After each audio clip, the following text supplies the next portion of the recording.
The Russian economy was collapsing under its own weight. Factories shut down, pensions evaporated. People lined up for bread that never arrived. Inflation didn't just rise, it devoured. Every week, the ruble was worth less than the week before. Government salaries went unpaid for months, and the few who still showed up to work did so only because they had nowhere else to go. In that kind of chaos, corruption wasn't a crime, it was survival. Reyes understood this better than anyone.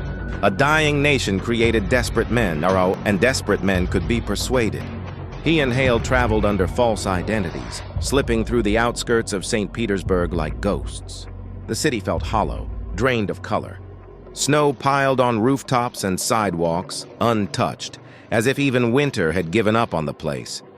They found guard Mikhail Petrov in a dim, smoke-filled bar that smelled of vodka, sweat, and hopelessness. A single flickering bulb buzzed overhead, casting long shadows across the cracked wooden tables. Petrov sat alone in the corner, shoulders hunched, eyes darting toward the door every few seconds. His hands shook as he lit a cigarette, the flame trembling like a man on the edge. "You're asking me to risk my life," Petrov muttered without looking up. "For a traitor." Reyes didn't argue.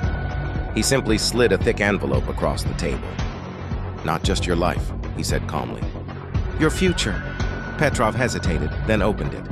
Stacks of crisp US dollars stared back at him, more money than he would make in a decade, even if the government ever paid him again. His breath caught, his eyes widened.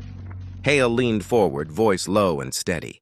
"We know you're desperate. We know your wife is sick. We know you need treatment money. Real treatment. Not whatever the state hospital pretends to offer." Petrov's jaw tightened. He tried to hide the emotion, but it flickered across his face like a crack in armor. Reyes softened his tone. "Help us, and you disappear. New identity, new country. New life. Somewhere your wife can actually survive." The guard finally looked up, meeting Reyes's eyes. There was fear there, but also something else. Hope, the most dangerous currency of all. "What exactly do you want?" Petrov asked. Reyes leaned in, lowering his voice until it was barely a whisper.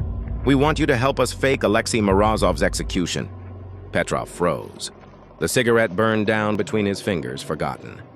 "That's impossible," he said, though it sounded more like a plea than a refusal. Reyes smiled, not arrogantly, but with the confidence of a man who had already calculated every angle. "Not with the right amount of money?" Petrov looked around the bar, scanning for listening ears. A drunk snored at the counter. The bartender wiped glasses with a rag that looked older than the building. No one cared enough to eavesdrop. He leaned closer, voice barely audible. "If we do this and we do it my way." Reyes nodded without hesitation. "Your way." Petrov crushed his cigarette into the ashtray, exhaled shakily and whispered, "Then let's begin."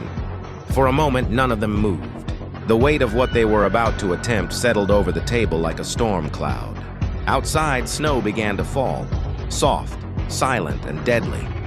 Each flake drifted down like a warning from the sky. The operation had begun. And in a nation drowning in corruption, this deception might be the one lie that could save a life or ignite a war.